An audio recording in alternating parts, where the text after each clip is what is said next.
will not only give you news at the speed of nanosecond, but will also break it down with up-to-date analysis, informed opinions, and distinct professionalism. That's why you love us.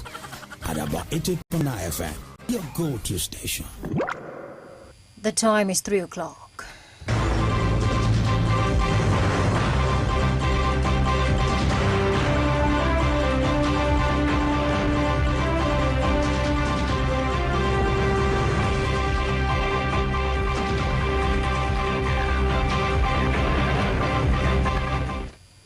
Good afternoon. I am Oluwayemi Adelakun with Adaba News at 3 in the news.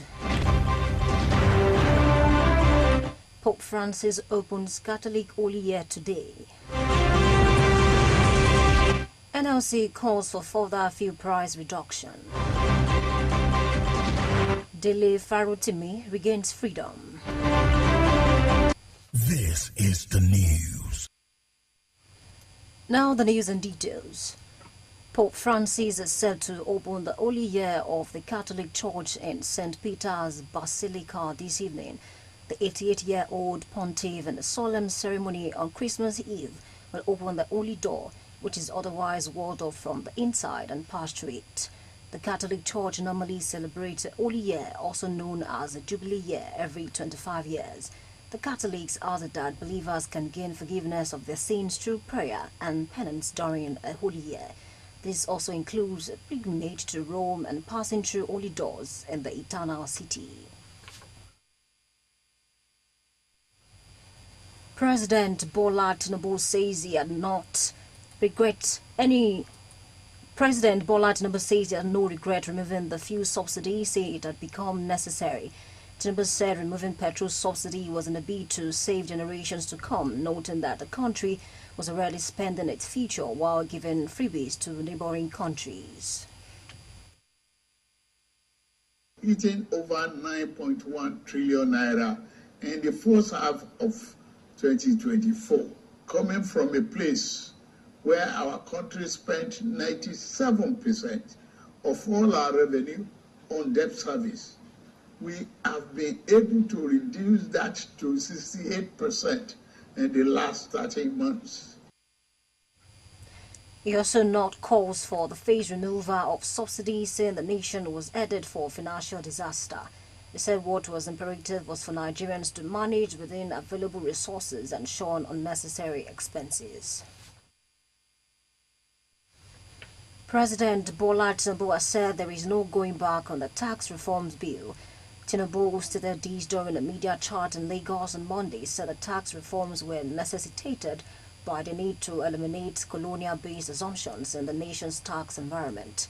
The tax reforms have sparked controversy across the country, forcing the House of Representatives to suspend indefinitely the debate on the bills earlier fixed for December 3rd, following mounting pressure from the 19 northern state governors. The planned debate was called off after 73 northern lawmakers kicked against the bills.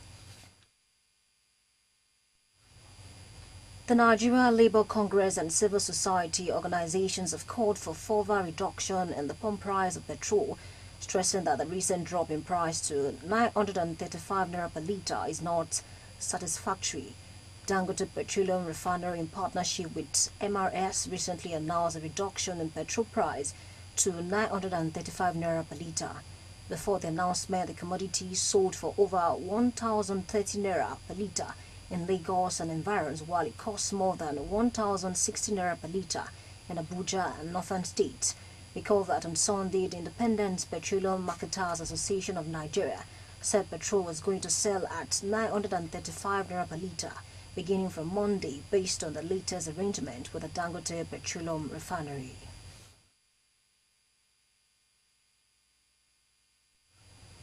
The lawmaker representing Ondo Central Senatorial District, Senator Adeni Adigbomire, has distributed food items to his constituent. The items include over 5,000 bags of rice, cows, rams, and cash. Senator Adigbomire said the gesture is aimed at ensuring that his constituents have a joyous and memorable celebration.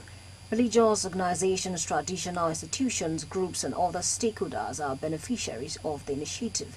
Senator Adibomire, who was represented at the distribution by senior legislative aide, pledged his commitment to well-being of his constituent.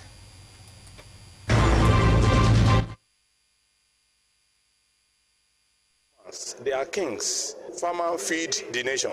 That is why they have been doing this. You want to renew their strength, renew their vigor, renew their skill in agriculture. That's why, at the end of each training, they have been telling them that they must use those skills acquired by them. As the economic downtown in the world today, if one engages in agriculture, food will be on the table of individual. We want food to be on the table of everybody. So to fight hunger in the country, that is the purpose of this training. Adibomire assured his constituent of continued implementation of initiatives that will uplift their life and promote community development.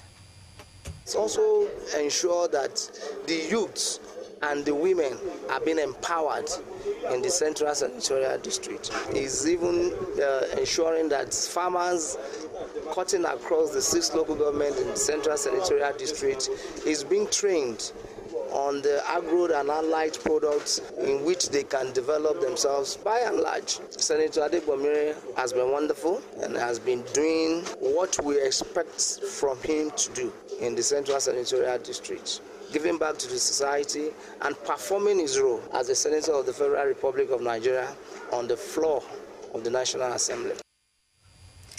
The Adapogun of Ipogun, Oba Oluwadari Ojo, who spoke on behalf of traditional rulers, described Senator Adibomire as uncommon. Committed to training people in arts and science of agriculture and practice so that the food sufficiency program of the government, of the nation, may be realized. And therefore, I congratulate you, the farmers, the few selected participant farmers, and I want to urge you to make the best use of this opportunity offered to you. We cannot but be very, very grateful to the Senator. Chairman Transition Committee, Akure East LCDA, Kayode Taiwo Samson, Alhaji Abdulrasheed Olawi and Adepoju Adesodo lauded the giant strides of Senator Adibomire since he got to the National Assembly. You're listening to Adaba News at 3 on 88.9 FM, Akure, transmitting from Ilaramoke. After the break, Dele Farotimi regains freedom. Details of these stories and many more, please stay with us. We'll be right back.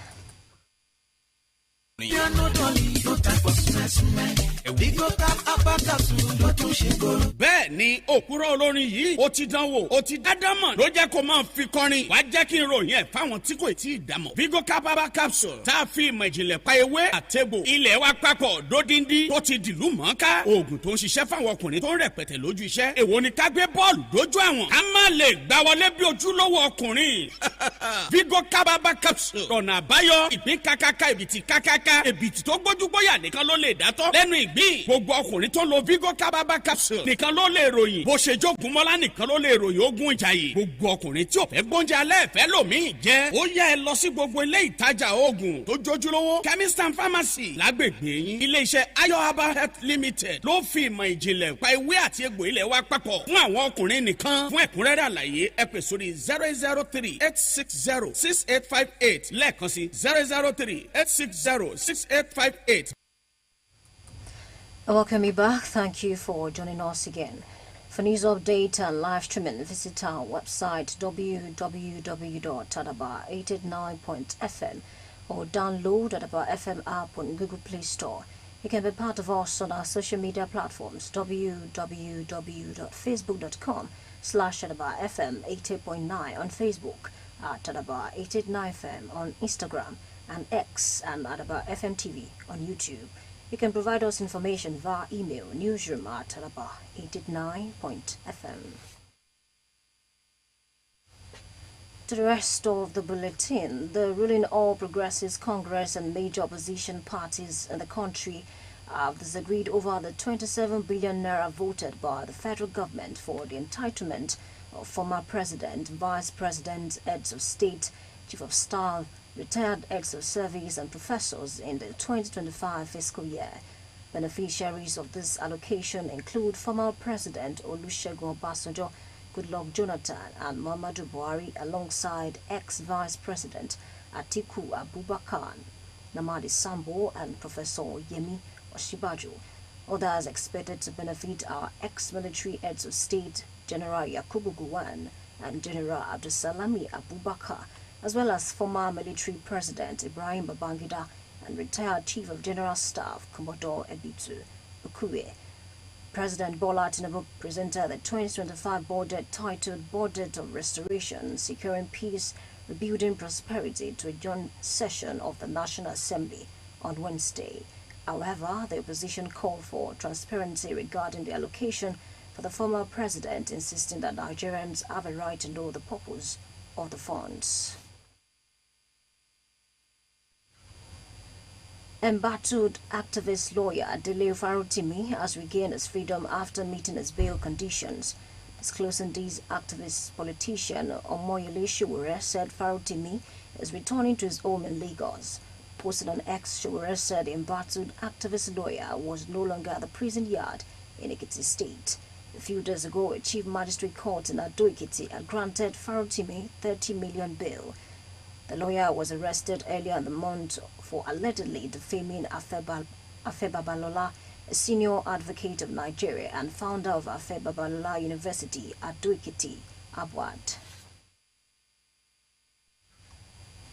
A chief magistrate court sitting in Iyagoku, Ibadan, the Oyo State capital, has ordered the remand of the principal of Islamic High School, Basharun, Ibadan, Mr. Abdullahi Fasasi, the proprietor of Akojopo FM, Alhaji Oriyomi Hamzat, and Naomi Shilekola, an estranged wife of the Oni of Ile-Ife, Obaenito Adeye Ogunwusi, at Agodi Correctional Center. The court, presided over by Chief Magistrate Olabisi Ogunkomi, gave the order on Tuesday. They were arrested in connection with the recent stampede that occurred at the Islamic school. The trio were brought to court on Tuesday by men of the Oyo State Police Command. The suspects were arraigned amidst heavy security. The premises of the court were filled with relatives of the defendant and other interested parties. The defendants were charged with 4 counts.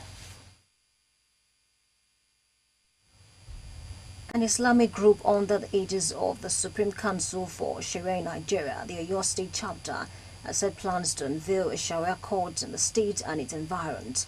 In a flyer that went viral on Tuesday, the group invited guests from across the country to the court's inauguration ceremony, which is said will be held on January 11, 2025, at the Muslim Community Islamic Center, Oba Adeyemi High School Road, Mobalaje area, Oyo. The flyer also released Basharun of Oyo Land, IT Yusuf Akiade Olayinka, as Royal Father of the Day, Mufairu of Oyo Land, Alhaji Abdulateef Eleyele as the spiritual father of the day, and Are Musulumi of Oyo Land, Alhaji Tajuddin Kamorise as the chief host. However, the upcoming ceremony has been greeted by disapproval from Ibadan residents, with many arguing that the southwest, populated by Yoruba people, is not in any way north, where Muslims are more dominant. To end Adaba News at 3, a recap of our top stories.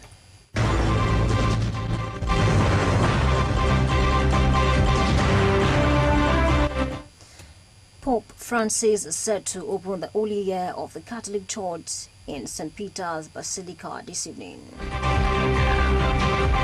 The Nigeria Labour Congress has called for further reduction in the pump price of petrol.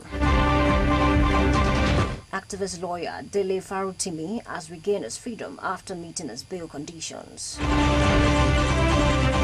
That's Adaba News at 3, as edited by Adeyemi Lawal. I am Oluwayemi Adelakunsin. Thank you for listening and good afternoon. Achievers College of Nursing Sciences calling. Achievers College of Nursing Sciences, Kilometer 2, Owo Ado Road, Ijapo Housing Estate, Akure, Ondo State, an affiliate of Achievers University, Owo, Ondo State, invites qualified candidates for the 2024-2025 academic session admission. Candidates must have at least 5 O-level credits in English, mathematics, physics, chemistry, and biology, and must score a minimum of 150 in the 2024 UTME with the correct subject combination mentioned. Interested applicants can obtain application forms from the registry of the college at a cost of 10,000 naira. Screening of applicants holds daily, Monday to Friday, between 9 a.m. and 4 p.m. at Achievers College of Nursing Sciences, Kilometer 2, Owado Road, Ijapo Housing Estate, Akure, Ondo State. Call Joke 0703 826 4197, Jane 0806 811 4056. Achievers College of Nursing Sciences, Akure, knowledge, integrity, and leadership.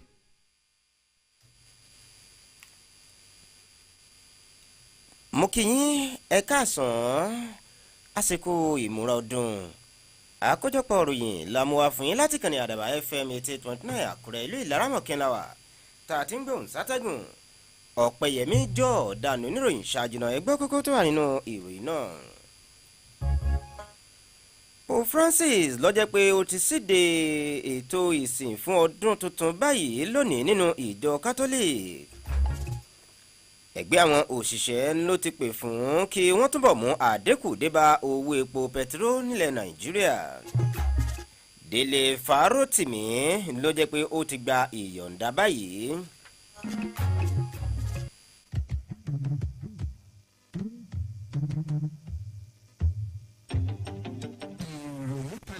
Adaba 8.9 FM là ń gbọ́. Ìròyìn náà rèé lẹ́kùnrẹ́rẹ́. Pope Francis ló jẹ́ pé ó ti ṣetán báyìí láti síde ètò ìsìn fún ọdún nínú ìjọ Kátólíìkì èyí tí ó jẹ́ ti St. Peter's Basilica ní alẹ́ òní. Ìṣe ni Pápá mímọ́ ọ̀hún ló jẹ́ pé yóò ṣe ètò ayẹyẹ ọdún Kérésìmesì ọ̀hún nínú ìjọ náà èyí tí ó jẹ́ pé ìjọ Kátólíìkì ló jẹ́ pé wọ́n máa ń ṣe ayẹyẹ ọ̀hún eléyìí tí ó jẹ́ ti ọdún Kérésìmesì. Bákan náà ẹ̀wẹ̀ ní láti bí ọdún 25 ni wọ́n ń ṣe ètò yìí nínú ìjọ Kátólíìkì náà. Ààrẹ Bọ́lá Ahmed Tinubu ló jẹ́ pé ó ti sọ ọdún náà pé òun ò kábàámọ̀ lórí bí ó ṣe ti yọ owó ìrànwọ́ kúrò lórí epo pẹtiró tó sì ní ó ṣe pàtàkì láti ṣe bẹ́ẹ̀ ni. Tinubu ó ní yíyọ owó ìrànwọ́ kúrò lórí epo ó ní kò sẹ́yìn àti lè jẹ́ kí ó jẹ́ pé wọ́n dòla orílẹ̀-èdè yìí ni pẹ̀lú àtọ́ka sí pé orílẹ̀-èdè Nàìjíríà ló jẹ́ pé ó ti ná àwọn owó yìí tí ó lè ṣe àkóbá fún ọjọ́ iwájú ẹ̀ fún bí ó ti jẹ́ pé àwọn orílẹ̀-èdè tó jẹ́ alámúlégbè wọn ló jẹ́ pé wọ́n tó ń jẹ èrè tí ó yẹ kí wọ́n jẹ. ní ṣe ni ó jẹ́ pé ààrẹ ọ̀hún ni ó tún wá kọ̀ lórí bí àwọn kan bí wọ́n ṣe ń pè fún kí wọ́n yọ owó ìrànwọ́ ọ̀hún díẹ̀díẹ̀ ni èyí tí ó ní ó lè di nǹkan sí orílẹ̀-èdè Nàìjíríà lọ́rùn. Bákan náà ẹ̀wẹ̀ ló ní ó ṣe pàtàkì káwọn ọmọ orílẹ̀-èdè Nàìjíríà kí wọ́n rí dájú pé wọ́n ń bójú wo bí wọ́n sì ti ná owó. Ààrẹ Bọ́lá Ahmed Tinubu ló ti sọ náà wípé àrọ̀wá kan kì í wẹ̀yìn òun náà ni ọ̀rọ̀ àbádòfin tó ní ṣe pẹ̀lú àtúnṣe sí ìwé owó orí lórílẹ̀‐èdè Nàìjíríà. ìṣe ni Tinubu ọ̀hún ló jẹ́ pé ó sọ̀rọ̀ náà lásìkò tí ó ń bá àwọn oníròyìn sọ̀rọ̀ nípínlẹ̀ Èkó pẹ̀lú àtọ́ka sí wípé ìṣe ni àbá owó orí náà ló ṣe pàtàkì púpọ̀ láti lè rí dájú wípé wọ́n gbé ìgbésẹ̀ tó yẹ ni. Bákan náà ẹ̀wẹ̀ láwọn rántí pé ọ̀rọ̀ owó orí àtúnṣe owó orí ọ̀hún ló ti ń dá ọ̀wọ́ sílẹ̀ káàkiri orílẹ̀-èdè Nàìjíríà yìí tó ti wá mú kí àwọn ọmọlẹ́gbìmọ̀ aṣojúṣòfin àpapọ̀ lẹ̀ yìí kí wọ́n dá dúró náà lórí ìfikùnlukùn àti pípẹ̀ kẹlu àwọn àbádòfin ọ̀hún ṣáájú eléyìí tí wọ́n ti fẹ́ ṣe ní ọjọ́ 3 oṣù kejìlá ọdún tá a wà yìí ni.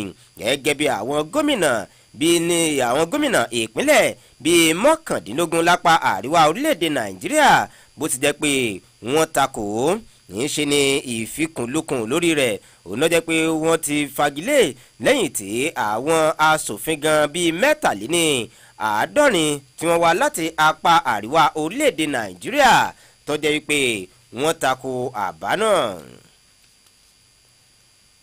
ẹgbẹ́ àwọn òṣìṣẹ́ lórílẹ̀‐èdè nàìjíríà àti àwọn ikọ̀ ìlú ló jẹ́ pé wọ́n ti pè fún kí àdínkù kó túnbọ̀ bá owó epo pẹtiró ní orílẹ̀‐èdè nàìjíríà gẹ́gẹ́ bí wọ́n ti mú àdínkù dé bá owó epo ọ̀hún di náírà márùndínláàádọ́wàá. ìròyìn fi yé ni báyìí wípé iléeṣẹ́ ìfọpo dangote pẹ̀lú ìfọwọ́sowọ́pọ̀ iléeṣẹ́ epo mrs lọ́jọ́ pé wọ́n ti kọ́kọ́ kéde àdínkù bá owó ọ̀hún tó jẹ́ ti owó epo sí 935 naira per litre. ní í ṣe ni ìkéde yìí òun ló wáyé gẹ́gẹ́ bí wọ́n ti sọ di mímọ̀ wípé àwọn ìlú bíi ìpínlẹ̀ èkó ìlú àbújá àtàwọn bòmíì tí wọ́n ti ń ta epo iná ti ń ta epo ní ó lé ní ẹgbẹ̀rún kan. àwọn rántí pé ń ṣe ni ẹgbẹ́ àwọn alágbàtà epo lórílẹ̀‐èdè nàìjíríà lọ́jọ́ pé wọ́n ti sọ dúnmọ̀ pé epo ọ̀hún lọ́jọ́ pé wọ́n ti ń tà báyìí ní ẹ̀dínwó ní orílẹ̀‐èdè nàìjíríà bẹ̀rẹ̀ láti ọjọ́ ajé lọ. asòfin tó ń sojú ẹkùn ìdìbò àárín gbùngbùn nílé ìgbìmọ̀ asòfin àgbàlẹ̀ yìí ni sẹ́nitọ̀ adéníyì adégbọ̀nmírè lọ́jọ́ pé ó ti pín àwọn oúnjẹ fún àwọn èèyàn ẹkùn ìdìbò rẹ̀. lára àwọn ohun tí wọ́n pín ọ̀hún òun náà ní báàgì ìrẹsì tó tó bí 5,000 àti àgbò tó fi mọ́ àwọn nǹkan míì àtowó. sẹ́nitọ̀ adégbọ̀nmírè ọ̀hún ó ní lárìjà ohun tí òun ṣe ọ̀hún ni láti lè rí dájú wípé àwọn èèyàn ẹkùn ìdìbò rẹ̀ ọ̀hún wọ́n ṣe ọdún ayọ̀. yìí ṣe ni àwọn tó jẹ́ ẹlẹ́sìn àwọn míì tí ó tún jẹ́ ọba aláyé àwọn ikọ̀ oníkọ̀jíkọ̀ àtàwọn tí ọ̀rọ̀ kàn ni wọ́n jẹ àǹfààní ètò náà. sẹ́nitọ̀ adégbọ̀nmírè ẹni tí ó jẹ́ pé wọ́n sojú fún níbi ètò ọ̀hún ẹni tó jẹ́ olùrànlọ́wọ́ rẹ̀ kan iná wá ṣe ìlérí o wípé yìí ṣe ni ó túnbọ̀ fi ara rẹ̀ jìn fún ìgbáyégbádùn àwọn èèyàn ẹkùn ìdìbò rẹ̀. àdégbọ̀nmírè ọ̀hún kò ṣàìtún wá sọ̀rọ̀ ìdánilójú fáwọn èèyàn ẹkùn ìdìbò náà wípé òun ọmọ tẹ̀síwájú láti máa ṣe àmúṣe àwọn ètò èyí tó yẹ pé yóò ran ìgbé ayé wọn àti ìdàgbàsókè ìlú náà yóò ràn lọ́wọ́. àdápógun ti ìpógun ọba olúwadáre òjò náà sọ̀rọ̀ lórúkọ àwọn ọba aláyé tó wà níbi ètò tó ń ṣe àpèjúwe sẹ́nitọ̀ adégbọ̀nmírè gẹ́gẹ́ bí ẹni tí ó yàtọ̀. tó jẹ́ alága ìjọba ìbílẹ̀ ìdàgbàsókè ìlà oòrùn àkúrẹ́ káyọ̀dé táíwò samson alhaji abdulrasheed ọláwọyè àti adépọ̀jù adésọdún àwọn náà gbóríyìn fún sẹ́nitọ̀ adégbọ̀nmírè. àkójọpọ̀ ròyìn ilẹ̀ ń gbọ́ láti ìkànnì àdàbà fm 88.9 àkúrẹ́ ilé ìlaramọ̀kínláwà tá a ti ń gbóhùn sátẹ́gùn tá a bá padà dé. délé fárótìmí ló jẹ́ pé ó ti gba ìyọ̀ǹda báyìí tó sì ti lọ ilé rẹ̀ láyọ̀ àtàlàáfíà à ń padà bọ̀ ẹ kú kalẹ̀. Adaba rédíò la ó máa gbọ́, ìkànnì yìí ó la ó máa gbọ́, ìròyìn àsìkò ká polówó ọjà, àwọn ètò nílẹ̀ tí àṣà àdáyébá. Adaba rédíò la ó máa gbọ́. Adaba 88.9 FM awolu sọ̀lú dẹ̀rọ̀ pẹ̀sẹ̀. ẹ káàbọ̀ padà láti òkè lọ́hún fún ẹ̀kúnrẹ́rẹ́ ìròyìn ẹ lè kàn sí wa lórí ìtàkùn ayélujára www.adaba889.fm ẹ sì lè dáńlódù application wa ní Google Play Store Adaba FM. bákan náà lè láǹfààní àti darapọ̀ mọ́ wa láwọn ojú òpó ìbáraẹnisọ̀rọ̀ Facebook, Instagram àti ìtàkùn X @adaba889fm Adaba FM TV lẹ́ẹ̀tì bá wa pàdé lórí YouTube wa ẹ sì lè fi ìròyìn sọwọ́ sí wa ní yàrá ìkóròyìnjọ wa lórí email newsroom@adaba889.fm ìròyìn ó ń tẹ̀síwájú. ẹgbẹ́ òṣèlú All Progressives Congress APC àti àwọn ẹgbẹ́ alátakò lórílẹ̀‐èdè nàìjíríà lọ́jọ́ wípé wọ́n ti tako ara wọn báyìí o lórí owó kan tó tó bíi bílíọ̀nù 27 náírà tí ìjọba àpapọ̀ orílẹ̀-èdè nàìjíríà tó yà sọ́tọ̀ gẹ́gẹ́ bí owó àjẹmọ́nú fún àwọn ààrẹ tẹ́lẹ̀ igbákejì ààrẹ tẹ́lẹ̀ àwọn adarí ilẹ̀ yìí tẹ́lẹ̀ tó fi mọ́ àwọn olórí àwọn elétò ààbò tẹ́lẹ̀ àwọn adarí elétò ààbò tó ti fẹ̀yìntì àtàwọn ọ̀jọ̀gbọ́n nínú ètò ìsúná ọdún 2025 lára àwọn tí yóò jẹ àǹfààní owó ọ̀hún láti rí ààrẹ ilẹ̀ yìí tẹ́lẹ̀ olúṣẹ́gun ọbásanjọ́ goodluck jonathan àti muhammadu buhari tó fi mọ́ àwọn igbákejì wọn tẹ́lẹ̀ yìí ni àtíkù abubakar namadi sambo àti ọ̀jọ̀gbọ́n yẹmí ọ̀sínbàjò lára àwọn tí yóò tún jẹ àǹfààní rẹ̀ nínú àwọn tó ti darí lẹ́kànnì àwọn tó ti darí ní ètò ti darí ilẹ̀ yìí lásìkò ológun láti rí ọ̀gágun fẹ̀yìntì yakubu gowon ọ̀gágun fẹ̀yìntì abdulsalam abubakar tí ó fi mọ́ olórí ológun lẹ̀ yìí tẹ́lẹ̀ èyí ni ibrahim babangida tó fi mọ́ ẹ̀ńtọ́jẹ́ olórí ọmọ ogun tẹ́lẹ̀ nílẹ̀ yìí èyí ni ẹ̀bìtù ikwe ń ṣe ni ààrẹ orílẹ̀-èdè yìí bọ́lá ahmed tinubu lọ́jọ́ pé ó gbé àbá ètò ìsúná ọdún 2025 ka iwájú ilé-ìgbìmọ̀ asòfin àpapọ̀ ilẹ̀ yìí ní ọjọ́rùú tí ó kọjá. wàyí o ń ṣe ni agbẹjọ́rò ajàfẹ́tọ̀ọ́ ọmọnìyàn nìyí ni délé fárótìmí lọ́jọ́ pé ó ti gba ìyọ̀ǹda báyìí lẹ́yìn tí ó jẹ́ pé ó ti bá gbèdéke gbígba onídùúró rẹ̀ ẹni tí ó jẹ́ olóṣèlú nìkan yìí ni ọmọyẹlé sòwòrẹ́ ìnàtọ̀ ilé yìí lọ sọ dímọ̀ pé fárótìmí ló ti padà sí ilé rẹ̀ báyìí nípínlẹ̀ èkó láyọ̀ àtàláfíà ìṣe ni sòwòrẹ́ ọ̀hún ló gbé sórí ìtàkùn x rẹ̀ tó sì ní agbẹjọ́rò ọ̀hún ó ní kò sí ní ọgbà ẹ̀wọ̀n mọ́ nípínlẹ̀ èkìtì àwọn rántí pé lọ́jọ́ díẹ̀ sẹ́yìn ní ilé ẹjọ́ májísírèètì èyí tó wà nílùú adó èkìtì ló ti gba onídùúró fárótìmí pẹ̀lú mílíọ̀nù lọ́nà 30 náírà ìṣe ni agbẹjọ́rò ọ̀hún lárántí pé wọ́n fi kélé òfin gbé lọ́sùn ní oṣù tó kọjá yìí èyí tí ó jẹ́ pé ìṣe ni wọ́n ní ó ba ààrẹ afẹ́ babalọ́lá tó jẹ́ ọ̀jìmì agbẹjọ́rò ọba ní orúkọ jẹ́ nínú ìwé eléyìí tó kọ.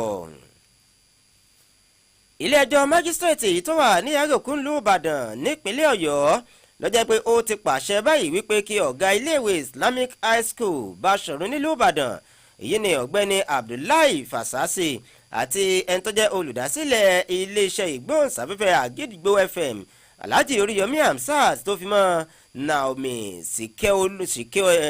sìkúnọlá tó jẹ́ aya ọ̀ọ́ni ilẹ̀ ilé-ifẹ̀ tẹ́lẹ̀ ọba ẹni ìtàn adéyẹyẹ ògúnwùsì kí wọ́n máa lọ sí ọgbà ẹ̀wọ̀n agodi ìyẹn ṣe ni ilé-ẹjọ́ ọ̀hún lábẹ́ onídàájọ́ ọlábísí ògúnkànmí lọ́jọ́ pé ọ̀pá àṣẹ náà lónìí ìyẹn ṣe ni ìròyìn wá fi yé ni pé wọ́n fi kélé òfin wọ́n fi gbé àwọn èèyàn náà látàrí bí ó ti jẹ́ pé ìtẹra ẹni mọ́lẹ̀ tí ó wáyé ní iléèwé islamic school ọ̀hún níbi táwọn èèyàn tí wọ́n ti gbẹ́mí mì àwọn mẹ́tẹ̀ẹ̀ta ní iléeṣẹ́ ọlọ́pàá nípínlẹ̀ ọ̀yọ́ ìlọ́wọ́dì wọn wá sí ilé ẹjọ́ tó jẹ́ pé àwọn afurasí ọ̀hún ni ó jẹ́ pé wọ́n káwọ́ wọn pọ̀n ìrójọ́ pẹ̀lú ètò ààbò eléyìí tó jẹ́ pé ó gíríkì àní kódà ń ṣe ni àwọn tí ọjà alábàtàn àwọn tí ó pe ẹjọ́ náà iná jẹ́ pé wọ́n lu ilé ẹjọ́ náà pa.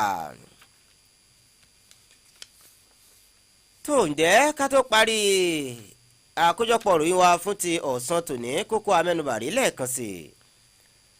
àti fi ń ròyìn wípé pápá mímọ́ pope francis ló ti ṣetán láti ṣe ètò fún ọdún báyìí nínú ìjọ kátólíìkì tí ó jẹ́ pé ó wà ní st peters basilica lálẹ́ òní.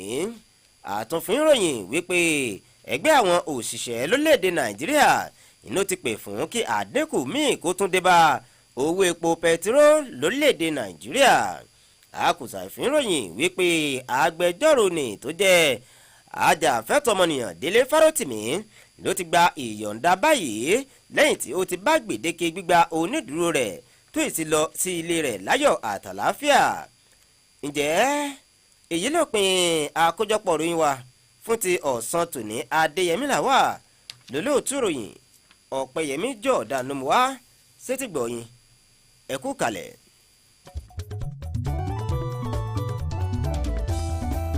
àdàbà tó fò lókè kò lè relẹ̀ láéláé.